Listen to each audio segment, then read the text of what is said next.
وما توفيقي إلا بالله عليه توكلت وإليه أنيب. السلام عليكم ورحمة الله وبركاته. الحمد لله رب العالمين والعاقبة للمتقين والصلاة والسلام على رسوله الأمين وعلى آله وصحبه أجمعين. أما بعد، قال الله تعالى في القرآن العظيم والفرقان المجيد: فأعوذ بالله من الشيطان الرجيم. بسم الله الرحمن الرحيم. يا أيها الذين آمنوا اتقوا الله حق تقاته ولا تموتن إلا وأنتم مسلمون. قال نبينا صلى الله عليه وسلم: إنما الأعمال بالنيات. وفي آية أخرى: يا أيها الذين آمنوا كتب عليكم الصيام كما كتب على الذين من قبلكم لعلكم تتقون. قال نبينا صلى الله عليه وسلم: من صام رمضان إيمانا واحتسابا غفر له ما تقدم من ذنبه، أو كما قال عليه السلام. ربي اشرح لي صدري ويسر لي أمري واحلل عقدة من لساني يفقهوا قولي. ربي زدني علما. اللهم علمنا بما ينفعنا وانفعنا بما علمتنا وزدنا علما. அளவில்லா அன்பும் கொண்ட நிகரில்லா கிருபையும் கொண்ட அல்லாஹ்வினுடைய மகத்துவம் மிக்க திருப்பெயர் கூறி ஆரம்பம் செய்கின்றேன். சாந்தியும் சமாதானமும் ஈருலகத் தலைவர் முஹம்மது நபி ஸல்லல்லாஹு அலைஹி வஸல்லம் அன்னவர்களின் மீதும், அன்னாரினுடைய கொள்கையை அச்சு பிசகாமல் பின்பற்றிய உத்தம சத்திய சஹாபாக்களின் மீதும், அவ்வழியே வந்த தாபீன்கள், தபா தாபீன்கள், நல்லடியார்களின் மீதும், இந்த காணொலியை கண்டுகொண்டிருக்கின்ற நம் அனைவர்களின் மீதும், உலக முஸ்லிம்கள் அனைவர்களின் மீதும் வல்ல ரஹ்மான் அல்லாஹினுடைய வற்றா கருணை என்றென்றும் உண்டாகட்டுமாக. கண்ணியத்திற்கும் பெருமதிப்பிற்கும் உரிய எல்லாம் அல்ல அல்லாஹுவின் நல்லடியார்களே, பெரியோர்களே, சகோதரர்களே, அல்லாஹினுடைய மகத்தான அருளால் நாம் அனைவருமே இந்த ஷஅபான் மாதத்தினுடைய இறுதி வாரத்திலே இருந்து கொண்டிருக்கின்றோம். நாம் மகத்துவமிக்க ஒரு மாதத்தை எதிர்நோக்கியவர்களாக, எதிர்கொண்டவர்களாக, எதிர்பார்த்தவர்களாக இருக்கின்றோம். அந்த ரமலான் மாதத்தை சரியான முறையில் பயன்படுத்தி கொள்ள வேண்டும் என்கின்ற ஒரு நல்ல எண்ணத்தை நம்மளுடைய உள்ளத்தில் விதைப்பதற்காக வேண்டி, நம்முடைய உள்ளத்தில் பதிய வைப்பதற்காக வேண்டி இந்த காணொளி நிகழ்ச்சி உங்களுக்கு மத்தியில் ஒளிபரப்பு செய்யப்படுகின்றது. அன்பிற்கினிய சகோதரர்களே, சகோதரிகளே, இஸ்லாமிய மார்க்கத்திலே 50 கடமைகளை நமக்கு கடமையாக சொல்லித் தருகின்றது. அந்த 5 கடமைகளில் இஸ்லாமிய மார்க்கத்தினுடைய 5 தூண்களில் 4வது தூணாக இருக்கக்கூடிய சௌம் என்ற அரபியிலே சொல்வார்கள். அந்த சௌம் என்கின்ற அதனுடைய பன்மை சியாம் என்பதாக குறிப்பிடப்படும். அந்த சௌம் என்கின்ற நோன்பு அப்படிங்கிறது அது லொகா என்று சொல்லப்படக்கூடிய அகராதி ரீதியாக, மொழி ரீதியாக அது பேசுவதை தடுத்துக் கொள்ளல் என்கின்ற ஒரு பொருளை தந்தாலும், இஸ்திலாஹ் என்கின்ற இந்த புழக்கத்திலே நாம் பயன்படுத்தக்கூடிய இந்த சௌம், நோன்பு என்கின்ற இந்த வார்த்தை அதிகாலை நேரத்தில் இருந்து ஃபஜ்ரினுடைய நேரம் முடிவடைந்ததிலிருந்து, ஃபஜ்ரினுடைய நேரம் ஆரம்பித்ததிலிருந்து, எப்போ ஃபஜ்ருக்காக வேண்டி 2 பாங்குகள் சொல்லப்படும். நபி ஸல்லல்லாஹு அலைஹி வஸல்லம் அவர்கள் முதலாவது பாங்கையும் 2வது பாங்கையும் 2 சஹாபா பெருமக்களுக்கு, பிலால் ரலியல்லாஹு அன்ஹு அவர்களுக்கும் அப்துல்லாஹ் இப்னு உம்மி மக்தூம் ரலியல்லாஹு அன்ஹு அவர்களுக்கும் ரசூல் ஸல்லல்லாஹு அலைஹி வஸல்லம் அவர்கள் பிரித்து கொடுக்கின்றார்கள். 2வது பாங்கு சொல்லப்படுகின்ற வரைக்கும் நீங்கள் உண்ணலாம், பருகலாம் அப்படிங்கிற ஒரு விதிமுறையை நபி அவர்கள் நமக்கு ஆக்கி தந்திருக்கின்றார்கள். அப்ப அந்த ஃபஜ்ரினுடைய பாங்கு நமக்கு சொல்லப்பட்டதிலிருந்து சஹருக்கான நேரம் என்பது நிறைவடைகின்றது. அந்த சஹருக்கான நேரம் நிறைவடைந்து விட்டால், ஃபஜ்ரினுடைய நேரம் ஆரம்பித்து விட்டால், ஃபஜ்ர் தொழுகைக்காக வேண்டி நாம் தயாராகிவிட வேண்டும். ஃபஜ்ர் தொழுகையை நாம் தொழுது விட வேண்டும். அப்ப அந்த ஃபஜ்ரினுடைய நேரம் ஆரம்பித்ததிலிருந்து மகரிபினுடைய நேரம், சூரியன் அஸ்தமித்து முடிந்ததற்கு பிறகு, மறைந்து முடிந்ததற்கு பிறகு, அது வரைக்கும் நாம உண்ணாமல், பருகாமல், எவ்விதமான தவறுதலான காரியங்களிலும் ஈடுபடாமல், அதே போல இச்சைகளையும் நாம் தவிர்த்து கொள்ள வேண்டும். இந்த அடிப்படையில் எவர் ஒருவர் அந்த நாளை பகல் பொழுதை கழிக்கின்றாரோ அவர் நோன்பு நோக்கிறார், அவர் நோன்பாளியாக இருக்கின்றார் என்கின்ற அர்த்தம் அவருக்கு கிடைக்க பெறுகின்றது. அப்ப இஸ்திலாஹ் அப்படின்னு பார்க்கும்போது, காலை நேரத்திலிருந்து மாலை நேரம் வரைக்கும் உண்ணாமல், பருகாமல், இச்சைகளை தவிர்த்து கொண்டு இருக்க வேண்டும் என்பதுதான் நோன்பு ஆகும் அப்படின்ட்டு ஐம்மாக்கள் நமக்கு தெளிவான முறையில் வகுத்து தந்திருக்கின்றார்கள். அப்ப கண்ணியத்திற்குரியவர்களே, அப்படிப்பட்ட அந்த நோன்பினுடைய காலகட்டம் ரமதானினுடைய மாதம், இந்த ரமதானினுடைய மாதத்தை நாம் எவ்வாறு எதிர்கொள்ள வேண்டும், முன் சென்ற நல்லடியார்கள் எவ்வாறு இந்த ரமதானை எதிர்கொண்டார்கள், இந்த ரமதானில் அவர்கள் என்னென்ன காரியங்களை மேற்கொண்டார்கள், இந்த ரமதான் மாதத்தில் எப்படி அவர்கள் தங்களினுடைய இபாதத்துகளை, வணக்க வழிபாடுகளை அவர்கள் அமைத்துக் கொண்டார்கள், செய்து வந்தார்கள் அப்படிங்கிறத இந்த உரையின் மூலமாக நாம் தெரிந்து கொண்டு, நாமும் இந்த ரமதானினுடைய மாதத்தை சரியான முறையில் அதனை அணுகி, மிகச்சரியான முறையில் அதனை பயன்படுத்தி, அல்லாஹினுடைய மன்னிப்பையும் அல்லாஹினுடைய திருப்பொருத்தத்தையும் பெற்றவர்களாக இந்த ரமதானை நாம் நிறைவு செய்ய வேண்டும். அதனாலதான் அல்லாஹும்ம பல்லிக்னா ரமதான், யா அல்லாஹ் இந்த ரமதான் மாசத்தை எங்களை அடையச் செய், இந்த ரமதான் மாசத்தில் எங்களை அடையச் செய்து, சும்ம பாரிக் லனா ஃபீஹி, அதிலே எங்களுக்கு பரக்கத்து செய் என்பதாக சலஃபு சாலிஹின்களினுடைய பெருவாரியான மக்களினுடைய துஆக்கள் இவ்வாறு இருந்தது என்பதை நாம் அவர்களினுடைய அசராத்துகளில் இருந்து பார்க்கின்றோம், கணிக்கின்றோம். அப்ப கண்ணியத்திற்குரியவர்களை, இந்த நோன்பு அப்படிங்கிறது இபாதத்துகளில் மிக முக்கியமானதும் உன்னதமானதாகவும் இருக்கின்றது. இன்ன பிற இபாதத்துகள் கூட பல மக்கள் கண்டுவிடுவார்கள்.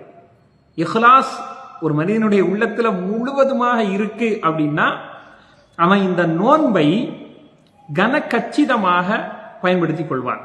நோன்பு அப்படின்னா ரமதானினுடைய மாசத்துல மட்டும் வைக்கிறது நோன்பு அப்படிங்கிறது அல்ல. ரமதானினுடைய மாதம் நோன்பு நமக்கு ஃபர்லான மாதமாகும், நமக்கு கடமையான நோன்பாக இந்த ரமதானினுடைய மாதத்தில் நமக்கு விதிக்கப்பட்டிருக்கின்றது.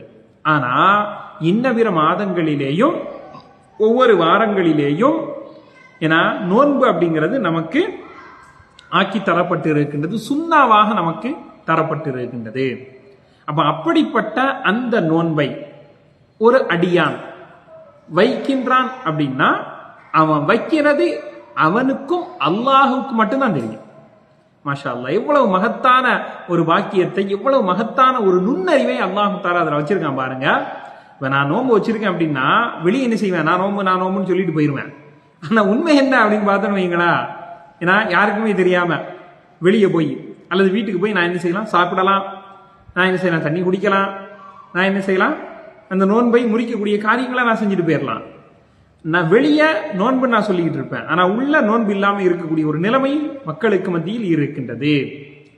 ஏன்னா அப்ப வெளியே எல்லாரும் என்ன நினைப்பாங்க, ஓ நோன்பு வச்சிருக்காரு போல அப்படின்னு நினைச்சிட்டு போயிடுவாங்க. ஏன்னா நோன்பினுடைய ரேகைகள் முகத்துல தெரியும், அதுவும் தெரியாத அளவுக்கு கூட பல மக்கள் இருப்பாங்க. ஏன் ரசூல் ஸல்லல்லாஹு அலைஹி வஸல்லம் அவங்க நோன்பினுடைய ரேகைகள் வெளியே தெரியாம இருக்கிறதுக்கு நீங்க என்ன தேய்ச்சிக்கிடுங்க அப்படின்னு கூட நமக்கு என்ன செஞ்சிருக்காங்க, சொல்லி தந்திருக்காங்க. அப்ப நோன்பு அப்படிங்கிறது அடியானுக்கும் அல்லாஹுவிற்கும் மட்டுமே தெரிந்த ஒரு இபாதத்தாக இருக்கின்றது. ஏன்னா இப்போ ஒரு மனிதன் என்ன செய்யறான், தர்மம் கொடுக்கறான். இஸ்லாமிய மார்க்கம் மிகவும் விரும்பக்கூடிய ஒரு தர்மம் அப்படின்னா எது? ஏன்னா வலதுகை கொடுக்கக்கூடிய ஒரு தர்மத்தை இடதுகைக்கு கூட தெரியாத அளவுக்கு நம்ம கொடுத்து முடிக்கணும் அப்படின்னு தெரியுது. ஏன்னா தர்மம் கூட இன்னொருத்தனுக்கு தெரிஞ்சிருது. கொடுக்கிற எனக்கும் அல்லாஹ்வுக்கும் மத்தியில அது மட்டும்தான் தெரியுது அப்படின்னு சொல்ல முடியாது. இப்ப நான் என்ன செய்யறேன், ஒருத்தருக்கு தர்மம் கொடுக்குறேன். தர்மம் கொடுக்கறதா கொடுக்கிற ஆளை பார்த்துறதானா இல்லையா? கொடுக்கிற ஆளுக்கு தெரிஞ்சிருதா இல்லையா? இல்ல, யாருக்கும் தெரியாம கொடுக்கணும் அப்படின்ட்டு என்ன பண்றேன், நான் ஒரு ஆள் மூலமா கொடுக்குறேன். எப்பா நான் தான் கொடுக்குறேன், நான் வந்துட்டு சொல்லிடாத அப்படின்னு நான் என்ன செய்யறேன், கொடுக்குறேன். அது என்ன செய்யற, இவனுக்கு தெரிஞ்சிருதா, இவன்ட்டு நான் கொடுக்குறோம் அவனுக்கு தெரிஞ்சிருது. ஏன்னா இவர் தான் என்ன செய்யறாரு, தர்மம் கொடுக்குறாரு அப்படின்ட்டு. ஏன்னா இவர் நவீனமயமாக்கப்பட்ட பல அந்த தர்மம் அப்படிங்கிறது, நமக்கு தர்மம் அப்படிங்கிறது டாபிக்கே கிடையாது. நான் எதுக்காக சொல்ல வர்றேன் அப்படின்னா, மற்ற இபாதத்துகள் எல்லாமே என்ன செஞ்சிருது, வெளியே தெரிஞ்சிருது. நோன்பு அப்படிங்கிறது வெளியே தெரியல. ஏன்னா சில மக்கள் இருக்கின்றார்கள், இதெல்லாம் தவிர்க்கப்பட வேண்டும். சமுதாயத்தில் இதெல்லாம் தவிர்க்கப்பட வேண்டும். என்ன, அதாவது ரகசியமான முறையில் ஏதாச்சும் ஒரு இடத்துல கேமரா வச்சிருவாங்க. கேமரா வச்சுட்டு யாருக்குமே தெரியாம ஒருத்தருக்கு போய் சாப்பாடு வச்சுட்டு இந்த பக்கம் வந்துருவாங்க. கேமரால அது என்னது பதிவாயிரும். அதை என்ன செய்யறது, மக்களுக்கு மத்தியில சமூக வலைதளங்கள்ல அப்லோட் பண்றது. இவன் கொடுக்கறதும் அவன் வாங்குறதும் இவங்க ரெண்டு பேருக்கு மத்திய இல்ல, எவன் பார்த்தாலும் அவனுக்கு மொத்தமா தெரிஞ்சிருது, எல்லா புயல்களுக்கும் தெரிஞ்சிருது. அப்ப என்ன நீ ரகசியமான முறையில தர்மம் செய்த அப்படிங்கிற, அவர் மகிழ்ச்சி அடையலாம். அந்த தர்மத்தை வாங்கக்கூடிய ஒரு ஆளு மகிழ்ச்சி அடையலாம். அல்ஹம்துலில்லாஹ் நமக்கு இது கிடைச்சிருச்சு, அல்ஹம்துலில்லாஹ் நம்ம எதிர்பார்க்கவே இல்லை, இறைவன் நமக்கு தந்துட்டான் அப்படின்னு அவர் என்ன செய்யலாம், நினைக்கலாம்.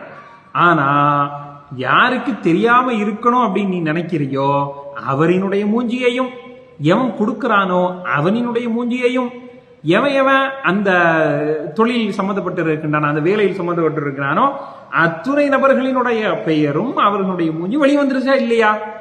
அப்புறம் என்ன நீ தர்மம் கொடுக்கிற ரகசியமான முறையில? அப்ப பகிரங்கமான முறையில தர்மம் கொடுக்க கூடாதா? தாராளமா கொடுக்கலாம். வைந்துபுது, நீங்கள் வெளிப்படுத்தி, வைந்துபுது சொதகாத்தி ஃபனிஇம்மாஹி, அல்லாஹ் சொல்றனா இல்லையா? நீங்க வெளிப்படுத்தி தர்மம் கொடுத்தாலும் நன்மைதான்பா, நீங்க மறைச்சு தர்மம் கொடுத்தாலும் அது நன்மைதான்பா. ஏன்னா வெளிப்படுத்தி தர்மம் கொடுக்குற 4 பேர் பார்க்கறான், நம்மளும் தர்மம் செய்யணும், பொறாமப்படுறான், ஒன்னும் பிரச்சனை இல்லை, நன்மைதான். ரகசியமான முறையில தர்மம் செய்யற 4 பேர் பார்த்தா நமக்கு ஏதாச்சும் ஒண்ணு ஆகி போமே அப்படின்னா, அதாவது இஹ்லாஸ் அங்கு சிதைக்கப்படுமே, உள தூய்மை அங்கு சிதைக்கப்படுமே அப்படின்னு நினைச்சு பயந்து ரகசியமான முறையில தர்மம் கொடுக்கறான்னு வைங்களாம். ஒருத்தன் அவன் கொடுக்கக்கூடிய அந்த தர்மங்கள் ரகசியமான முறையில் இருக்கட்டும் அப்படின்னு நினைச்சு கொடுத்தா அதுவும் நன்மைதான். ஆனா உள்ளத்தை யார் அறிவா? அல்லாஹ்வுக்கு அறிவா. ரகசியமான முறையில யாருக்குமே தெரியாம தர்மம் ஒருத்தன் கொடுக்கறான், கொடுத்தாலும் அந்த இஹ்லாஸ் அப்படிங்கிற அந்த தன்மை அவனுடைய உள்ளத்தில் சிதைக்கப்பட்டுச்சு அப்படின்னா அந்த தர்மத்துக்கு கூலி இல்லாம ஆயிடும். பகிரங்கமாக செய்யறாங்க. ஏன்னா அந்த நிலையிலேயும் எல்லாரும் நம்மளை புகழுதாங்க, எல்லாரும் நம்மள புகழுதாங்க அப்படின்னு இவன் நினைச்சான் அப்படின்னா அந்த இடத்துலயும் இஹ்லாஸ் அப்படிங்கிறது என்ன அடிபட்டு போயிடும். அப்ப ரகசியமான முறையில் நீ செஞ்சாலும் சரி, பகிரங்கமான முறையில் நீ தர்மம் செஞ்சாலும் சரி, உன்னுடைய உள்ளத்தில் இருக்கக்கூடிய அந்த இஹ்லாஸை கவனித்து, உள தூய்மையை கவனித்து, அல்லாஹுக்காக வேண்டி மட்டும்தான் செய்யறான் அப்படிங்கிற அந்த நீயத்தை கவனித்து அல்லாஹு தஆலா அதற்கு வெகுமதியை வழங்குகின்றான், பாராட்டை கொடுக்கின்றான். அப்படிங்கறத நாம என்ன செய்யறோம், குர்ஆன் வாயிலாகவும் ஹதீசுகளின் வாயிலாகவும் தெரிந்து கொள்கின்றோம். இப்ப நமக்கு என்ன விஷயம், என்ன பாடம், என்ன சொல்ல வந்த அப்படின்னு பார்த்தோம்னா, ஒருத்தர் ஹஜ் செய்யறாரு. ஹஜ் அப்படிங்கிறது எப்படிப்பட்ட அமலு? இன்னைக்கு ஹஜ் எப்படி ஆகி போச்சு. ஏன்னா நம்ம தென்காசி போன்ற பல நகரங்கள்ல ஹஜ் அப்படின்னாலே வந்துட்டா போதும், ஹஜ்ஜுக்கு நான் அப்ளை பண்ணியிருக்கேன், இன்ஷா அல்லாஹ் கடந்த 4 முறை நான் அப்ளை பண்ணி வராம போய் போச்சு, இந்த தடவை அப்ளை பண்ணியிருக்கேன், இன்ஷா அல்லாஹ் பார்க்கலாம் அப்படின்னு அவர் என்ன செய்வாரு, ஒரு எந்த விதமான ஒரு பெருமையும் இல்லாத அளவுக்கு பெருமை அடிச்சுட்டு போயிடுவார். பெருமையை என்ன செய்ய மாட்டாரு, வெளியே சொல்ல மாட்டாரு. ஆனா அதுதான் என்னது பெருமை அப்படிங்கறது அவருக்கு என்னது தெரிந்தும் தெரியாமலும் இருக்கலாம். ஏன்னா ஓகே வந்துடும், இவருக்கு என்னது, இவர் கன்ஃபார்ம் ஆயிரும், இவர் ஹஜ் செய்யலாம் அப்படிங்கிற அடிப்படையில இவருக்கு அந்த பேப்பர்ஸ் எல்லாம் கன்ஃபார்ம் ஆயிடுச்சு அப்படின்னா உடனே என்ன செய்ய, அல்ஹம்துலில்லாஹ் நமக்கு என்னது, நம்ம எல்லாம் பெருமையெல்லாம் பெருசா விரும்புறது கிடையாது. என்ன ஹஜ்ஜுக்காக வேண்டி வெளியே போற, சொந்த பந்தங்களை அப்படியே அழைச்சு ஒரு சின்ன ஒரு விருந்தை போடுவோம் அப்படின்ட்டு என்ன செய்யறது, விருந்தை போட்டு ஊர் முழுக்க சொல்லி, தெரு முழுக்க சொல்லி, வட்டாரத்து மக்களுக்கெல்லாம் சொல்லி, சொந்த பந்தங்களை எல்லாத்துக்குமே சொல்லி சொல்லி சொல்லி ஒரு விருந்த, ஒரு பெரிய விருந்தை போட. ஹஜ்ஜு செய்யறதுக்கே காசு இல்லாம பல மக்கள் இருக்கிறாங்க. ஹஜ்ஜு செய்வதற்காக வேண்டி ஒரு அமௌண்ட்டை ரெடி பண்ணி வச்சிருப்பாங்க.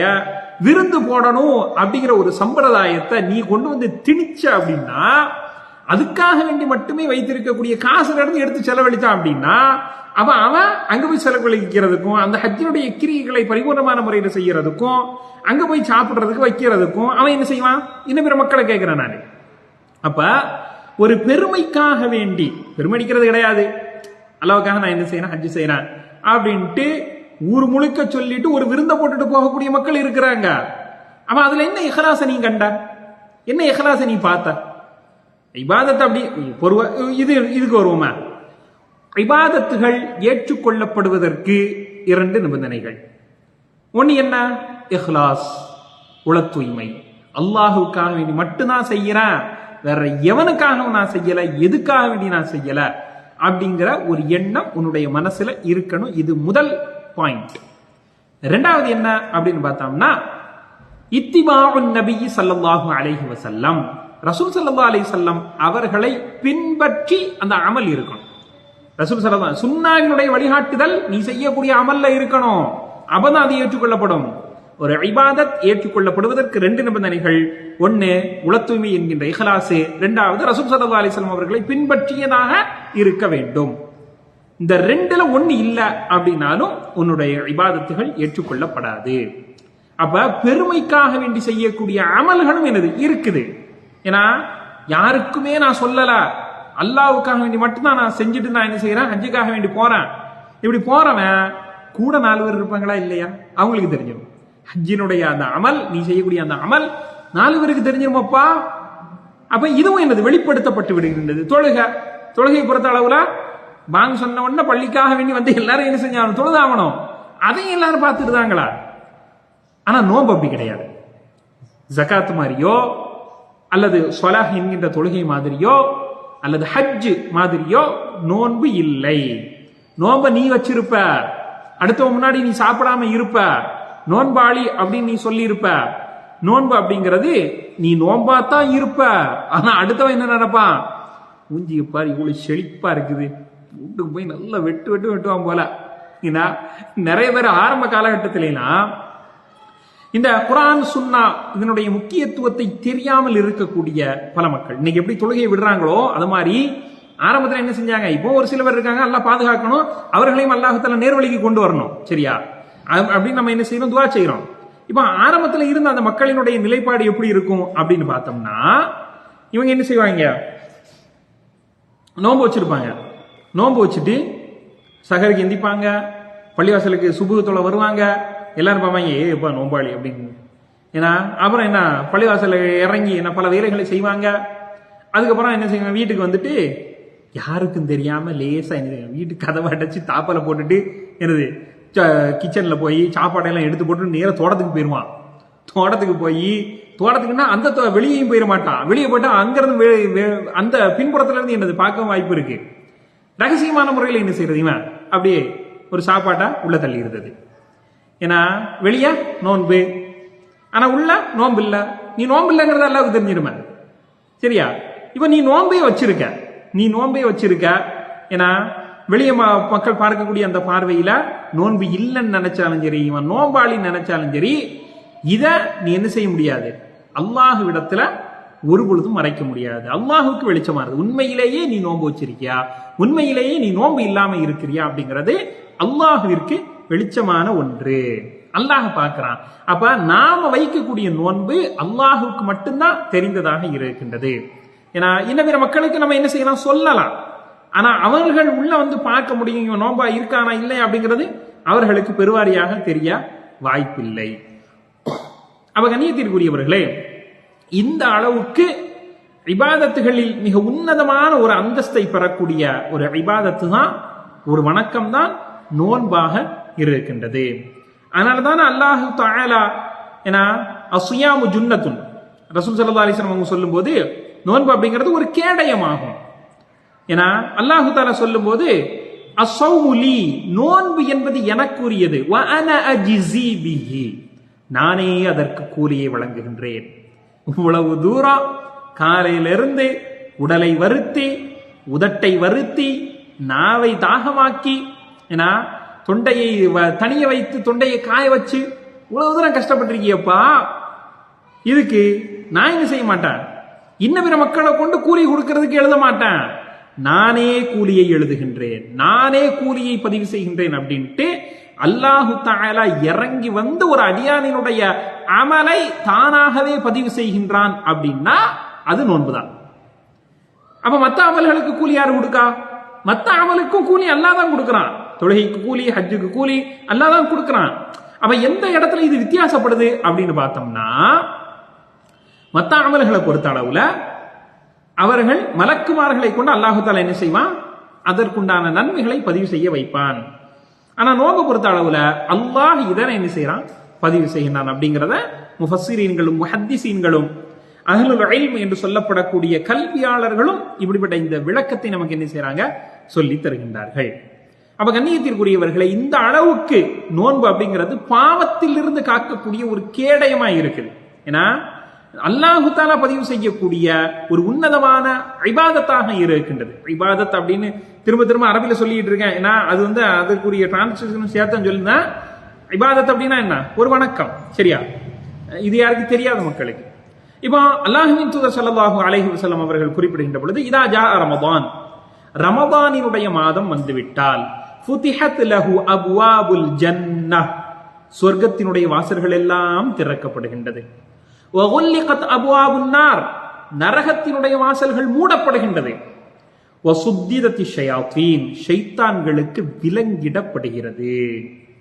மாஷா அல்லாஹ், எவ்வளவு அற்புதமான காரியத்தை அல்லாஹு தஆலா இந்த ரமதானினுடைய மாதத்தில் அடியார்கள் கண்டிப்பாக அமல் செய்ய வேண்டும், அந்த அமலில் அவர்கள் அதிக ஆர்வம் காட்ட வேண்டும். அதிகமான முறையில் ஆர்வம் காட்டி அதிகமான முறையில் இந்த மக்கள் நல்லறங்களை செய்ய வேண்டும் என்பதற்காக வேண்டி அல்லாஹு தஆலா சொர்க்கத்தினுடைய வாசல்களை திறக்கின்றான். இபாதத்துகளுக்கான, நற்செயல்களுக்கான அனைத்து விதமான காரியங்களும் நமக்கு லேசாக்கப்படுகின்றது. அதனாலதான ஃபஜ்ர் தொழுகையில கூட்டம் கூட்டமாக மக்களை பார்க்கிறோம். கூட்டம் கூட்டமா இன்னைக்கு வரைக்கும் என்னது, படுத்து தூங்கிட்டு இருக்கிற ஒரு ஆளு அடுத்த வாரம் நேரம் என்ன பண்ணிட்டு இருப்பாரு, நோன்பு வச்சுக்கிட்டு இருப்பாரு. மாஷா அல்லாஹ், இரவு தொழுகைக்கான நேரம் என்ன வந்துருச்சு, இரவு தொழுகை தொழுதுகிட்டு இருப்பாரு. அது வரைக்கும் ஃபஜ்ர் தொழு, ஒரு வருஷம், கிட்டத்தட்ட ஒரு வருஷம் ஃபஜ்ர் தொழாத ஆட்கள் என்ன செய்வாங்க, ஃபஜ்ர் தொழுகைக்கு வந்துருவாங்க. ஏன்னா இது இன்னைக்கு இருக்கக்கூடிய சமுதாயத்துல இவங்க இந்த ஒரு வருடத்திற்கு ஒருக்க தான் பள்ளிவாசலுக்கு வர்றாங்க அப்படின்னா அவனை வித்தியாசமா பார்க்க கூடாது, ஆனா வித்தியாசமாக பார்க்க கூடாது. வந்திருக்காயா, நம்ம என்னது சந்தோஷப்படணும், அவனுக்காக வேண்டி துவா செய்யணும். ரமதானினுடைய மாசம் முடியுது, பெருநா முடிஞ்சிருச்சு, அப்படியே ஓடி இருந்தாங்க, பள்ளிவாசல்ல போஸ்ட் அடிச்சு ஒட்டலாமா, இவர்களை காணவில்லை, இவ்வளவு நாள் வந்தார்கள், தப்பு. அது என்ன செய்யக்கூடாது, தவறு. நாளைக்கு நமக்கு தெரியாது அல்லாஹ் யார் யாருக்கு என்னென்ன விதியை எழுதி வச்சிருக்கான் அப்படின்னு நமக்கு தெரியாது. நம்ம வாட்டுக்கு சொர்க்கத்திற்குரிய அமலா செஞ்சுக்கிட்டே போய்கிட்டே இருப்போம். நமக்கு சொர்க்கத்துக்கும் ஒரு ஜான தான் இருக்கும். விதி முந்திருச்சுன்னு வைங்களா, இந்த பக்கம் மாத்தி விட்டுருவான். மஆதல்லாஹ். சில மக்களுக்கு அல்லாஹு தஆலா நரகத்தினுடைய காரியங்களை லேசாக்கி விட்டியே வச்சுக்கிட்டே போவான். நரகத்தினுடைய அமல்களை செஞ்சுக்கிட்டே இருப்பாங்க. அவனுக்கும் நரகத்துக்கும் மத்தியில் என்னது, ஒரு ஜான தான் இருக்கும், ஒரு முளம் தான் இருக்கும். டப்புன்னு அல்லாஹ் என்ன செய்வான், மாத்தி விட்டுருவான், சொர்க்கத்துக்கு போயிடுவான். அப்ப நம்ம என்ன செய்யக்கூடாது, முடிவெடுக்க கூடாது. பிறரினுடைய இபாதத்து, பிறரினுடைய செயல்பாடு, பிறரினுடைய வணக்க வழிபாடுகள் நம்ம தலையிடக்கூடாது. நம்ம எப்படி இதை அணுக போறோம், ரமதான நம்ம எப்படி பார்க்க போறோம், ரமதான்ல நம்ம எப்படி அமல் செய்ய போறோம், அதற்குண்டான திட்டமிடல் என்ன, அதற்குண்டான எப்படி நாம இந்த ரமதானை அடைந்து அதில் ஒவ்வொரு நாளும், ஒவ்வொரு மணி நேரம், ஒவ்வொரு மணித்துளிகளையும் எப்படி பயனுள்ளதாக ஆக்க வேண்டும் அப்படின்ட்டு நாம சிந்திச்சு ஒரு பட்டியலை போட்டு இந்த ரமதானை பயனுள்ள ரமதானாக நமக்கு ஆக்கணுமே தவிர அடுத்தவர்களுடைய இபாதத்துல நம்ம என்ன செய்யக்கூடாது, தலையிடக்கூடாது. அடுத்தவன் என்ன செஞ்சுக்கிட்டு இருக்கான் அப்படின்னு பார்க்க கூடாது. தொலைவே வராதாள் சொல்லக்கூடாது, இதுவரைக்கும் வராத இப்ப வந்திருக்கான் பாரு, இதெல்லாம் என்னென்ன பள்ளி நிறைய போகுது சொல்லக்கூடாது. தவறான ஒரு காரியம். அப்ப தவறான வார்த்தைகளை கூட நம்ம என்ன செய்யக்கூடாது, சொல்லிவிடக் கூடாது. ஏன்னா உள்ளங்களை அல்லாஹ் அறிவக்கூடியவனாக இருக்கின்றான். நமக்கு ஒண்ணுமே தெரியாது. சரியா? ஹைர், அல்ஹம்துலில்லாஹ். இப்ப ரமதானினுடைய மாசம் வந்து விட்டால் சொர்க்கத்தினுடைய கதவுகள் திறக்கப்படுகின்றது. அப்படின்னா நாம நல்ல அமல்கள் செய்வதற்குண்டான அத்துணை காரியங்களும் லேசாக்கப்படுகின்றது. அதே மாதிரி நரகத்தினுடைய வாசல்கள் மூடப்படுகின்றது. தீமைகள் என்னென்ன இருக்கோ அது எல்லாமே குறையக்கூடிய, ஏன்னா தீமைகளினுடைய வாசல்களை அல்லாஹு தாலா என்ன செய்யறான், மூடுறா. நாம தீமைகள் செய்யாம நன்மைகளை செய்யக்கூடிய நன்மக்களாக இருக்கின்றோம். அதே மாதிரி சுல்சிலத்தில் அல்லது சுத்தியத்தி ஷையாத்தீன், ஷைத்தான்களுக்கு விலங்கிடப்படுகிறது. அப்ப விலங்கிடப்படுது அப்படின்னா மூர்க்கத்தனமான ஷைத்தான்கள் எல்லாமே அல்லாஹுவினால், மூர்க்கத்தனம் கொண்ட ஜின்கள் ஷைத்தான்கள் எல்லாமே அல்லாஹுவினால் அடக்கி வைக்கப்படுகின்றது. ஆட்டம் கடுமையா இருக்காது. ஆனா சில மக்கள் செய்யறாங்க, அவங்க செய்யறாங்க அப்படின்னா அப்ப நம்ம என்ன செய்யணும்? அப்ப இதற்குண்டான விளக்கம் என்ன அப்படின்னு பார்க்கும் முஃபஸ்ஸிரீன்கள் நமக்கு இப்படி குறிப்பிடுகின்றார்கள். அதாவது ஷைத்தான்கள் அடக்கி வைக்கப்படுகின்றது மாற்று கருத்து இல்ல. ஆனா நஃப்ஸ்னு ஒண்ணு இருக்குல்ல, நமக்கு நஃப்ஸ், இன்னன் நஃப்ஸல் அம்மாரத்தும் பிசு அப்படி சொல்றானா இல்லையா அல்லாஹ்? நிச்சயமாக ஒவ்வொரு மனிதனுடைய ஆத்மாவும் தீமையை ஏவக்கூடியதாகத்தான் இருக்கின்றது அப்படிங்கிறான்ல. அந்த நஃப்ஸினுடைய தூண்டுகோல் தான் என்னது? ஒரு மனிதன் தீமை ரமதானினுடைய மாதத்திலேயும் தீமைகள் செய்வதற்கு காரணமாக இருக்கும். அதனாலதான் நஃப்ஸ நீ தூய்மைப்படுத்து, ஷைத்தான அடக்கனா மட்டும் பத்தாது, நஃப்ஸ நீ தூய்மைப்படுத்து, உள்ளத்தை நீ தூய்மைப்படுத்து அப்படின்ட்டு திரும்ப திரும்ப அல்லாஹும் ரசூலும் நமக்கு சொல்லித் தருவதனுடைய காரணம் என்ன? நாம நம்மளுடைய ஆத்மாவை தூய்மைப்படுத்தி கொள்ள வேண்டும். அப்ப சில மக்கள் சில பாவங்களை செய்யறாங்க அப்படின்னா அந்த ரமதானினுடைய மாசத்தில் ஷைத்தான்கள் விலங்கிடப்பட்டாலும் அவனுடைய நஃப்ஸின் காரணமாக அவன் என்ன செய்யலாம்? பாவங்கள் செய்யலாம். அதிலிருந்தும் நாம தவிர்த்திருக்க வேண்டும். அதிலிருந்தும் அல்லாஹ்விடத்தில் நாம் பாதுகாப்பு பெற வேண்டும். அல்லாஹ்விடத்துல நாம கேட்கணும். சரியா? அல்லாஹும்ம ஆத்தி நஃப்ஸி தக்வாஹா, அல்லாஹும்ம ஆத்தி, யல்லாஹ் எனக்கு நீ தா, நஃப்ஸி என்னுடைய நஃப்ஸுக்கு நீ தா, தக்வாஹா இறை அச்சத்தை. இப்படி கேட்கணுமா இல்லையா? ஏன்னா அப்ப அது மட்டும் இல்லாம அல்லாஹும்ம இன்னி அஊது பிக மின் ஜஹதில் பலாய் வ தரக்கி ஷகை வ சூஇல் கலாய் வ ஷமாத்தத்தில் அஅதா. இதே மாதிரி வேற ஒரு துஆ, அல்லாஹும்ம இன்னி அஊது பிக மினல் ஹம்மி வல் ஹஸன் வல் அஜ்ஸி வல் கஸல் வல் ஜுப்னி வல் புக்ல் வ அஊது பிக மின் ضرائد தைனி வ கலபத்திர் ரிஜால். இது ஒரு துஆ. அதே மாதிரி அதாவது கட்டுப்படாத நஃப்ஸ் விட்டும் யா அல்லாஹ் உன்னிடத்தில் நான் பாதுகாப்பு தேடுகின்றேன் அப்படின்ட்டும் அல்லாஹ்வின் தூதர் ஸல்லல்லாஹு அலைஹி வஸல்லம் அவர்கள் ஒரு துஆவை நமக்கு சொல்லி தந்திருக்கின்றார்கள். ஏன்னா அப்ப அந்த நஃப்ஸுக்காக வேண்டியே நபி அவர்கள் அல்லாஹ்விடத்துல துஆவை கேட்டு இருக்கின்றார்கள். அப்படின்னா அப்ப எந்த அளவுக்கு இந்த துஆக்கள் எல்லாம் முக்கியத்துவம் பெறுகின்றது அப்படின்ற நாம என்ன செய்யணும்? தெரிந்து கொள்ள வேண்டும். சரியா? அப்ப இது நபி ஸல்லல்லாஹு அலைஹி வஸல்லம் அவர்கள் நமக்கு சொல்லி தந்த மிக உன்னதமான காரியம். ரமதானினுடைய மாசத்துல நாம பாவம் செய்யறது கிடையாது. ஆனா சில நபர்கள் செய்யத்தான் செய்யறாங்க. ஏன்னா எப்படி இந்த ரமதானை எப்படியெல்லாம் தவறான முறையில் அவர்கள் கழிக்கின்றார்கள் அப்படின்னு பார்த்தோம்னா, ஏன்னா முழுக்க மொபைல் என்று சொல்லப்படும் இன்டர்நெட் என்று சொல்லப்படக்கூடிய சிஸ்டம் முன்னாடி உட்கார்ந்துக்கிட்டு என்ன செய்யறது? எனக்கு என்னன்னு நோன்பு வச்சிருக்கான் பையன், கொஞ்ச நேரம் டிவி பார்க்கட்டும். தாய்மார்கள் நோன்பு வச்சிருக்கான் பையன், பாவம் கொஞ்ச நேரம் என்ன செய்யணும்? மொபைல்ல இருக்கட்டும். ஏன்னா அவன் நோன்பு வச்சிருக்கான், கொஞ்ச நேரம் கேம் விளையாடட்டும்.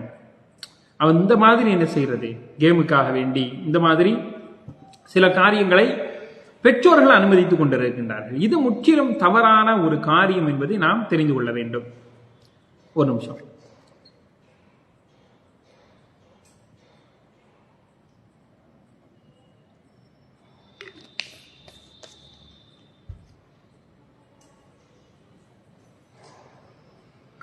அப்ப கண்ணியத்திற்குரிய அல்லாஹ்வின் நல்லடியார்களே, எந்த ஒரு வீணான காரியத்திலேயும் நாம நோன்பு வச்சுக்கிட்டு ஈடுபடக்கூடாது. நோன்பு வச்சிருக்கோம், அல்லாஹுக்காகத்தான் நம்ம என்ன செய்யறோம்? நோன்பு வச்சிருக்கோம். நோன்பு வச்சுக்கிட்டு இபாதத்துகள் தான் செய்யணுமே தவிர வீணான காரியங்கள் நாம் என்ன செய்யக்கூடாது? ஒரு பொழுதும் ஈடுபட்டு விடக்கூடாது. நம்மளுடைய நேரத்தை திங்கக்கூடிய வீணான காரியத்தில் முதன்மையாக இருக்கக்கூடியது நேரத்தை தவறுதலான முறையில் செலவழிப்பது. நேர மேலாண்மை இல்லை அப்படின்னா, நேர திட்டமிடல் இல்லை அப்படின்னா என்ன ஆயிரும்? தவறுதலான ஒரு காரியத்துக்கு நம்ம என்ன செஞ்சிருவோம்? போயிருவோம். அவன் அந்த தவறுதலான காரியத்தை தவிர்க்கணும் அப்படின்னா பயனுள்ள காரியத்தில் நமது இபாதத்துகளை அமைத்துக் கொள்ள வேண்டும். ஏன்னா சில இடங்களில் நோன்பு வச்சாலும் என்னது? பவர் கடுமையாகி சண்டை சச்சரவுகள் இடக்கூடிய ஒரு நிலைமை இருக்கு. ஏன்னா நோன்பு வச்சுக்கிட்டே சில மக்கள் பொய் சொல்லக்கூடிய ஒரு நிலைமை இருக்கு. மல்லம் யதா, ரசூல் ஸல்லல்லாஹு அலைஹி வஸல்லம் சொன்னாங்களா இல்லையா? மல்லம் யதா கௌல ஸூரி வல் அமலி பிஹி ஃபலைஸ லில்லாஹி ஹாஜ்ஜத்துன் ஃபீ அன் யதா தஆமஹு வ ஷராபஹு. ரசூல் ஸல்லல்லாஹு அலைஹி வஸல்லம் அவர்கள் சொல்லி காட்டினார்கள், யார் நோன்பு வச்சுக்கிட்டு பொய்யான காரியங்களை விட்டும் வீணான காரியங்களை விட்டும் விலகிக் கொள்ளவில்லையோ, அவர் பசித்திருப்பதினாலும் அவர் தாகித்திருப்பதினாலும் அல்லாஹுவிற்கு எந்த தேவையும் இல்லை. அல்லாஹு தேவைப்படணும். அல்லாஹு தாலா தேவைப்படணும்னா எப்படிப்பட்டது? அல்லாஹு தாலா பார்க்கணும், என்னுடைய அடியான் நோன்பு வச்சிருக்கான், என்னுடைய அடியான் பசித்திருக்கான், என்னுடைய அடியான் தாகித்திருக்கான், இச்சைகளை கட்டுப்படுத்தி கொண்டு அவன் இருக்கிறான். எதுக்காக இருக்கிறான்? எனக்காக இருக்கிறான், என்னுடைய அருளுக்காக, என்னுடைய திருப்திக்காக அவன் இருக்கிறான். நான் கொடுக்கிறேன் அவனுக்கு கூலி, நான் அவன் மேல அக்கறைப்படுனேன், நான் அவனின் மீது அக்கறை எடுத்துக் கொள்கின்றேன். அவனுக்கு என்ன வேணும்? சொர்க்கத்தை கேட்கிறானா, இந்த சொர்க்கம். நரகத்தை விட்டு பாதுகாப்பு கேட்கிறானா, இந்த நரகத்தை விட்டு பாதுகாப்பு. அப்படின்னு அல்லாஹு தாலா ஒரு அடியானினுடைய, குறிப்பாக ஒரு நோன்பாளி இடத்தில் அல்லாஹு தாலா இறங்கி வந்து அவனுக்கு அருள் செய்யணும். எப்ப அருள் செய்யுமா? நீ பொய்யான வீணான காரியங்களில் ஈடுபடாத வரை உனக்கு அல்லாஹ்வுடைய அருள் உண்டு. பொய்யான காரியத்திலே நீ ஈடுபடுத, வீணான காரியத்திலே நீ ஈடுபடுத, பொய் சொல்லக்கூடிய மக்களா நீ இருக்கிற, குர்ஆனையும் ஹதீஸையும் நீ புறந்தள்ளியவனா இருக்கிற, ஆனா நீ நோன்பு வச்சிருக்க அப்படின்னா உன்னுடைய நோன்பில் எந்த விதமான ஒரு தாக்கமும் ஏற்படுத்தப்படாது என்பதை நீ தெரிந்து கொள்ள வேண்டும். அப்ப அவன் நேரத்தை நம்ம எப்படி கழிக்கணும்? நேரத்தை, இந்த நோன்பை நாம் எப்படி கழிக்க வேண்டும்? பகல் முழுவதும் நாம் பசித்து இருக்கின்றோம். முன்னோர்கள் எப்படி கழித்தார்கள்? குறிப்பாக இமாம் ஜுஹரி ரஹ்மத்துல்லாஹி அலைஹி அவர்கள் அவங்க எப்படி இருப்பாங்க அப்படின்னா, பெருவாரியான இமாம்கள், அதாவது பெருவாரியான நமக்கு முன்னர் வாழ்ந்த பல நல்லடியார்கள், அவங்க குர்ஆனை அதிகமான முறையில் ஓதுவார்கள், குர்ஆனை அதிகமான முறையில் ஓதுவார்கள். ஆனா இமாம் ஜுஹரி ரஹ்மத்துல்லாஹி அலைஹி அவர்கள் குர்ஆனையும் ஓதுவார்கள், ஹதீஸையும் படிப்பார்கள். ஹதீஸை என்ன செய்வாங்க? படிப்பாங்க. வ மஜாலிஸுல் இல்ம் வ மஜாலிஸ் அஹ்லுல் இல்ம், கல்வியாளர்களினுடைய அவையில் அவர்கள் தன்னை இடம்பெற செய்வார்கள். கல்வியாளர்களினுடைய அவையில போய் உட்காருவாங்க. என்ன சொல்றாங்க, ஏது சொல்றாங்க அப்படின்னு என்ன செய்வாங்க? அவங்க கேட்பாங்க. அவங்களே பாடம் நடத்தக்கூடிய ஆசிரியர், அவங்க போய் உட்கார்ந்து இன்ன பிற மக்கள் சொல்லக்கூடிய அந்த பாடங்களை கவனித்து அவர்கள் தன்னுடைய வாழ்க்கையில் இன்னும் எப்படி அமல்களை மெருகேற்ற வேண்டும், இன்னும் எப்படி இந்த ரமதானை பயனுள்ளதாக கழிக்க வேண்டும் அப்படின்ட்டு அவர்கள் ஆர்வப்பட்டு அவர்கள் அந்த பயானை கேட்பார்கள். அப்படிங்கிறதையும் நாம அவருடைய வரலாறுகளில் இருந்து பார்க்கின்றோம். அதே மாதிரி இமாம் புகாரி ரஹ்மத்துல்லாஹி அலைஹி அவர்கள் ஒரே நாளில் திருக்குர்ஆன் முழுவதையும் அவர்கள் என்ன செய்வாங்க? ஓதி முடிப்பார்கள். அப்படிங்கிறதையும் நாம புகாரி ரஹ்மத்துல்லாஹி அலைஹி அவருடைய வாழ்க்கையிலிருந்து பார்க்கின்றோம். இதே மாதிரி தான் இமாம் ஷாஃபி ரஹ்மத்துல்லாஹி அலைஹி அவர்கள் ஒரு ரமதானினுடைய மாதத்தில் ஏராளமான குர்ஆனை முடிப்பார்கள். ஆனா நம்முடைய நிலைமை எப்படி இருக்கு? ஒரு நாளைக்கு ஒரு ஜுசு ஓதுறது கூட நமக்கு அவ்வளவு பெரிய பாரமா இருக்குது. ஒரு நாளைக்கு ஒரு ஜுசு 13 வரி குர்ஆன் எடுத்துக்கணும் அப்படின்னா வெறும் 13 பக்கம் 14 பக்கம் தான். ஆனா நம்ம என்ன செய்யறோம்? எடுத்து ஓதிக்கிட்டே இருக்கோம். கீ செல் அடிக்கிட்டு டப்புன்னு செல் எடுத்து பார்க்கிறோம். செல் எடுத்து பார்த்துட்டா விளங்குமா? செல் அப்படியே இழுத்து கொண்டு போயிடும். ஓதிக்கிட்டு இருக்கோம்.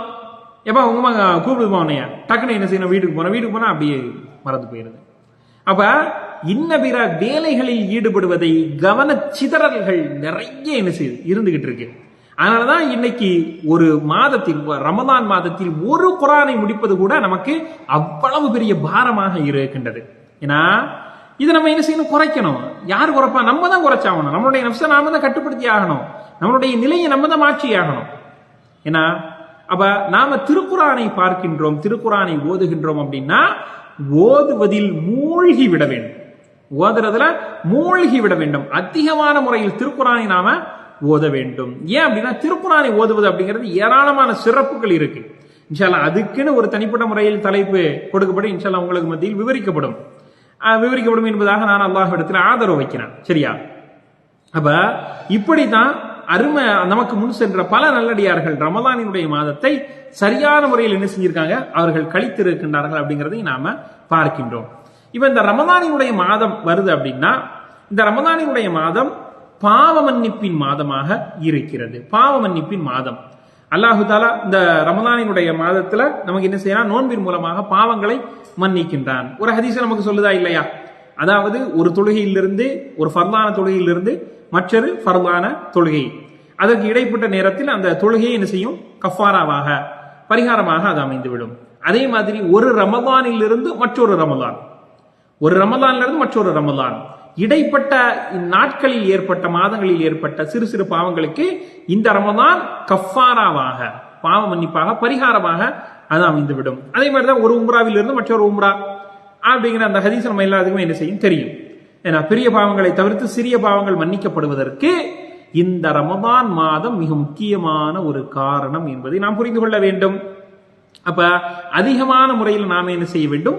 பாவ மன்னிப்பை கோர வேண்டும். பாவ மன்னிப்பு நமக்கு இந்த ரமதானினுடைய மாதத்தில் எளிதான முறையில் கிடைக்கின்றது. அல்லாஹ்வின் தூதர் ஸல்லல்லாஹு அலைஹி வஸல்லம் அவங்க சொன்னாங்களா இல்லையா? மன் ஸாம ரமதான ஈமானன் வ இஹ்திஸாபன் குஃபிர லஹு மா தகத்தம மின் தம்பிஹி. யார் நன்மை எதிர்பார்த்த நிலையிலேயும் ஈமான் கொண்ட நிலையிலேயும் இந்த ரமதானினுடைய மாதத்தில் அவர் நோன்பை நோக்கின்றாரோ அவரினுடைய முன் சென்ற பாவங்கள் மன்னிக்கப்படும் அப்படின்ட்டு அல்லாஹ்வின் தூதர் ஸல்லல்லாஹு அலைஹி வஸல்லம் அவர்கள் நோன்பு பாவத்தை மன்னிக்கும் அப்படிங்கிறாங்க. ஏன்னா மன் ஸாம ரமதான, யார் ஒருவர் இந்த ரமதானினுடைய மாதத்தில் நோன்பு வைக்கின்றாரோ, வேற ஒரு செய்தி எப்படி சொல்றது அப்படின்னு பார்த்தோம்னா, எவர் ஒருவர் ஒரு நாள் நோன்பு வைக்கின்றாரோ, ரமதானினுடைய மாதத்தில் ஒரு நாள் ஒரு மனிதர் நோன்பு வைக்கிறார் அப்படின்னா, அதாவது 70,000 மைல் தூரங்கள் அவரை விட்டும் நரகத்தை அல்லாஹு தஆலா தூரமாக்குகின்றான். நரகத்தை விட்டும் அவரை அல்லாஹு தஆலா தூரமாக்குகின்றான். ஒரு மனிதரை நரகத்திலிருந்து அல்லாஹு தஆலா தூரமாக்குகின்றான். 70 ஹரீஃபன், 700 மடங்கு அதிகமாக இருக்கக்கூடிய தூரத்தில் அல்லாஹ் தஆலா என்ன செய்யறான்? தூரமாக்கியிருந்தான். இது ஒரு ஹதீஸு. அப்ப ஒரு மனிதன் நரகத்துக்கு போறான் அப்படின்னா அவன் அதிகமான முறையில் பாவம் செஞ்சிருக்கிறது காரணமா இருக்கலாம். அந்த பாவங்கள் மன்னிக்கப்பட்டாதான் இவன் சொர்க்கத்துக்கு போக முடியும். நீ நோன்பு வச்ச அப்படின்னா உன்னுடைய பாவங்கள் மன்னிக்கப்படும். உன்னுடைய பாவங்கள் மன்னிக்கப்பட்டா நீ நரகத்துக்கு போக மாட்ட, சொர்க்கத்திற்குரியவனாக ஆகிவிடுவாய் அப்படிங்கிற இந்த செய்தியை நாம் இது போன்றுண்டான ஹதீஸ்களில் இருந்து நாம் எடுக்கின்றோம். அதே மாதிரி இரவு தொழுகைக்காக வேண்டி வந்து நிற்கிறோம். மன் காம ரமதான ஈமானன் வ இஹ்திஸாபன், யாரு ஈமான் கொண்ட நிலையிலேயும் நன்மையை எதிர்பார்த்தவர்களாகவும் இஹ்லாஸான முறையில் அல்லாஹுவிற்கு முன்னால் இரவு தொழுகையில் தராவீஹ் தொழுகையில் வந்து நிற்கின்றாரோ குஃபிர லஹு மா தகத்தம மின் தம்பிஹி, அவரினுடைய முன் சென்ற பாவங்கள் மன்னிக்கப்படும் என்பதாக அல்லாஹுவின் தூதர் ஸல்லல்லாஹு அலைஹி வஸல்லம் அவர்கள் நமக்கு குறிப்பிடுகின்றார்கள், தெரிவிக்கின்றார்கள். அப்ப இந்த அளவுக்கு நோன்பு அப்படிங்கிறது நமது பாவங்கள் மன்னிக்கப்படுவதற்குண்டான ஒரு நிஅமா, ஒரு அருளாக இருக்கின்றது அப்படின்னு நாம தெரிந்து கொள்ள வேண்டும். அதனாலதான் இந்த ரமதானினுடைய மாதத்தை அருளின் மாதமாகவும் பரக்கத்தின் மாதமாகவும் சபுரின் மாதமாகவும், சபுர் பொறுமையின் மாதமாகவும் பாவ மன்னிப்பின் மாதமாகவும் நமக்கு தெரிவிக்கப்பட்டிருக்கின்றது. ஏன்னா முன் சென்ற பல நல்லடியார்கள், சஹாபாக்கள்ல இருந்து இமாம்கள்ல இருந்து எல்லாருமே இந்த ரமதானினுடைய மாதத்தை என்ன செய்வாங்க? எதிர்பார்ப்பார்கள். 6 மாசத்துக்கு முன்னாடியே ரமதான் வராதா, ரமதான்ல நாம அமல் செய்ய மாட்டோமா, ரமதான் வருவதற்கு முன்னாடி நாம இறந்துடக்கூடாதா, ரமதானை முழுவதுமாக நாம அனுபவிக்கணுமா அப்படின்ட்டு ரமதானை எதிர்பார்த்தவர்களாக பல நல்லடியார்கள் இருந்திருக்கின்றார்கள். அதனாலதான் அவங்க வந்து ரமதானினுடைய மாசம் வந்துருச்சு அப்படின்னா முண்டி அடித்து கொண்டு வரிந்து கட்டி கொண்டு அவர்கள் நல்லறங்களில் ஈடுபட்டு இருக்கின்றார்கள் அப்படிங்கிறதையும் நாம தெரிந்து கொள்ள வேண்டும். இப்ப ரசூல் ஸல்லல்லாஹு அலைஹி வஸல்லம் அவர்கள், அதாவது சஹாபி தொல்ஹத் இப்னு உபைதுல்லா என்று சொல்லப்படக்கூடிய ஒரு சஹாபி ரசூல் ஸல்லல்லாஹு அலைஹி வஸல்லம் அவங்கள்ட்ட இருக்காங்க. அப்ப 2 நபர்கள் ஒரே நேரத்தில் வந்து இஸ்லாமிய மார்க்கத்தை ஏற்றுக்கொள்கின்றார்கள். நாட்கள் அப்படின்னு போகுது. ஏன்னா ஒருத்தர் கடுமையான முறையில இபாதத்துகள்ல ரொம்ப முயற்சி செய்யறாரு. ஏன்னா அல்லாஹ்வுடைய பாதையில போரிட்டு அந்த நேரத்துல அவர் ஷஹீதாகி விடுகின்றார். இவர் ஒருத்தர். 2வது ஒரு மனிதர், அவர் என்ன செய்யறாரு? நார்மலான முறையில அவர் இபாதத்துகளை செய்து கொண்டிருக்கின்றார். ஏன்னா தொழுகைகளை தொழுது கொண்டிருக்கின்றார். ரமதானுடைய மாசம் வருது, ரமதான்ல என்ன செய்யறாரு? அவர் அமல் செய்கின்றார். அந்த ரமதானினுடைய அடைந்ததற்கு பிறகு அவர் என்ன செய்யறாரு? நார்மலான முறையில அவர் தன்னுடைய மரணத்தை தழுவுகின்றார். இந்த 2 நபர்களும் இந்த சஹாபியினுடைய கனவில் எடுத்து காட்டப்படுகின்றார்கள்.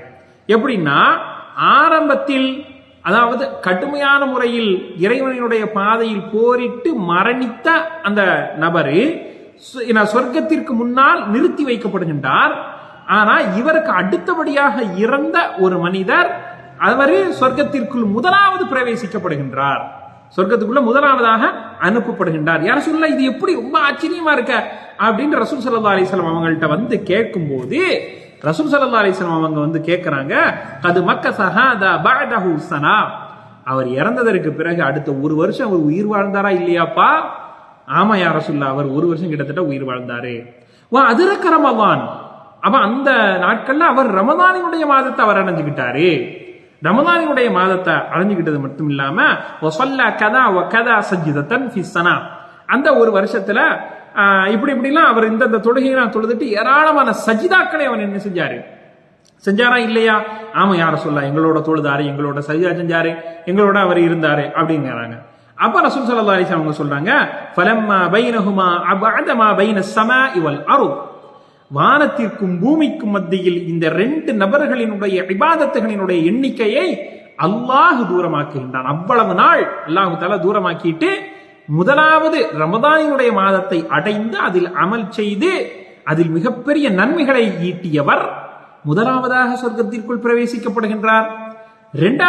அதாவது முதலாவதாக இறந்த அந்த நபர், இறைவனுடைய மார்க்கத்துல போராடி இறந்த அந்த நபர் என்ன செய்யறாரு? இரண்டாவதாக சொர்க்கத்திற்குள் பிரவேசிக்கப்படுகின்றார். இதுல ஆச்சரியமே இல்லையப்பா அப்படின்னு என்ன செய்யறாங்க? ரசூல் ஸல்லல்லாஹு அலைஹி வஸல்லம் அவர்கள் கேட்கின்றார்கள், நமக்கு சொல்கின்றார்கள். இது அஹ்மது ஷரீஃபில் பதிவு செய்யப்பட்டு இருக்கக்கூடிய ஒரு ஆதாரபூர்வமான செய்தி அப்படிங்கிறதை நாம பார்க்கின்றோம். அப்ப கண்ணியத்திற்குரியவர்களே, அப்ப ரமலானினுடைய மாசம் வந்து நம்முடைய பாவங்கள் மன்னிக்கப்படாம ஒரு பொழுதும் என்ன செஞ்சிடக்கூடாது, அந்த ரமலானை கடந்து விடக்கூடாது. எல்லாருக்கும் தெரிஞ்ச ஒரு ஹதீஸ் தான். ஏன்னா ரசூல் ஸல்லல்லாஹு அலைஹி வஸல்லம் அவர்கள் மிம்பர்ல நிற்கின்ற சமயத்தில் 3 தடவை ஆமீன் சொல்றாங்க. ஏன்னா ஜிப்ரீல் அலைஹிஸ்ஸலாம் நபியவர்களிடத்தில் பிறகு கேட்கப்படுகின்றது, யார சொல்ல என்ன புதிதான முறையில் இன்னைக்கு ஆமீன் சொன்னீங்களா? ஜிப்ரீல் அலைஹிஸ்ஸலாம் அவர்கள் இன்னென்ன துஆவை செய்தார்கள். அந்த 3ல 1 தான் என்னது, எவர் ஒருவர் ரமதானினுடைய மாதத்தை அடைந்து அவரினுடைய பாவங்கள் மன்னிக்கப்படாமல் அந்த ரமதானை அவர் கடந்து போகின்றாரோ அவர் நாசமாகட்டும், அவரை அல்லாஹ் தன்னுடைய அருளிலிருந்து தூரமாக்கட்டும் அப்படின்னு ஜிப்ரீல் அலைஹிஸ்ஸலாம் அவர்கள் சொன்னார்கள். நான் அப்படியே ஆகட்டும் என்பதாக சொன்னேன். இந்த ஹதீஸ் ரிவாயத்துல அறிவிப்பாளருடைய கருத்து வேறுபாடுகள் இருந்தாலும் இது ஏற்றுக்கொள்ளக்கூடிய ஒரு ரீதியில் ஹதீஸ் இருக்கின்றது என்பதாக சில ஐம்மாக்கள் நமக்கு சொல்லி காட்டி இருக்கின்றார்கள். இது எல்லாமே ரமதானினுடைய மாசத்தையும் ரமதானினுடைய மாதம் நம்மளுடைய பாவங்கள் மன்னிக்கப்பட வேண்டும் என்பதையும் நமக்கு திரும்ப திரும்ப சொல்லி தருது. அப்படின்னா இந்த ரமதான் நமக்கு அருள், இந்த ரமதான் நமக்கு அருள், மிகப்பெரிய அருள், அல்லாஹ்வினுடைய ஃபضல், அல்லாஹ்வினுடைய நிஅமா. இப்படிப்பட்ட இந்த நிஅமத்தை நம்ம அடையணும் அப்படின்னா அல்லாஹ்வுக்கு நன்றி செலுத்தணுமா இல்லையா? அதைத்தான் அல்லாஹ் கேட்கிறான், லைன் ஷக்கர்தும் லஸீதன்னக்கும், லைன் ஷக்கர்தும் லஸீதன்னக்கும், நீங்க எனக்கு நன்றி செலுத்தினால் நான் உங்களுக்கு இன்னும் நன்மைக்குரிய வாயில்களை, நன்மை செய்யக்கூடிய வாயில்களை நாம் என்ன செய்வோம், அதிகப்படுத்துவோம் அப்படின்ட்டு அல்லாஹ் என்ன செய்யறான், நமக்கு சொல்லி காட்டுகின்றான். அப்ப இதை ஒரு நிஅமாவாக நாம் என்ன செய்யணும், ஒரு நிஅமத்தாக நாம் இதனை பார்க்க வேண்டும். சரியா? ஹைர், அல்ஹம்துலில்லாஹ். இது மட்டும் இல்லாம இந்த பொறுமையாக இருக்க வேண்டும் அப்படிங்கிறதை நாம் என்ன செய்ய வேண்டும், தெரிந்து கொள்ள வேண்டும். இந்த ரமதானினுடைய மாதத்தில் அதிகமான முறையில் துஆக்களிலும் தர்மங்களிலும் நாம ஈடுபட வேண்டும். அதற்கும் பல ஹதீசுகள் என்ன செய்து நமக்கு சொல்லி தருகின்றது. அந்த பல ஹதீசுகளை நாம் என்ன செய்ய வேண்டும், அதனை பின்பற்றக்கூடிய நன்மக்களாக நாம இருக்க வேண்டும். சுருங்க சொல்ல போனோமே என்று சொன்னால் இந்த ரமதானினுடைய மாசத்துல நாம அதிகமான முறையில் நல்லறங்களை செய்யக்கூடிய நன்மக்களாக எப்பொழுதுமே இருக்க வேண்டும். யா பாகியல் கைர், யா பாகியல் கைர், ஒரு நன்மையை அதிகமான முறையில் செய்யக்கூடியவனே அக்பில், நீ என்ன செய், முன்னோக்கி வா. அதாவது ரமதானினுடைய மாசத்தில் நீ அதிகமான முறையில் நல்லறங்களின் மூலமாக நீ நல்லறங்களை செய் என்பதாக நமக்கு அறிவிக்கப்படுகின்றது.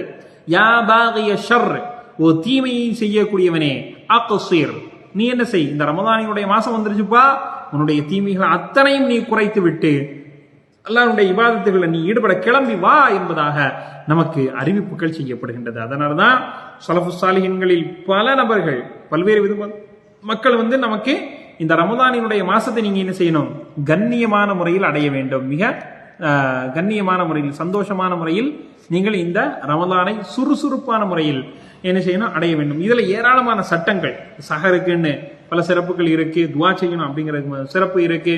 ஏன்னா அதே மாதிரி அதிகமான முறையில் கான அஜ்வதன்னாஸ், கான ரசூலுல்லாஹி ஸல்லல்லாஹு அலைஹி வஸல்லம் ஃபீ ரமலான் ரமதான் மாசத்துல ரசூல் ஸல்லல்லாஹு அலைஹி வஸல்லம் எப்படி இருந்தாங்க?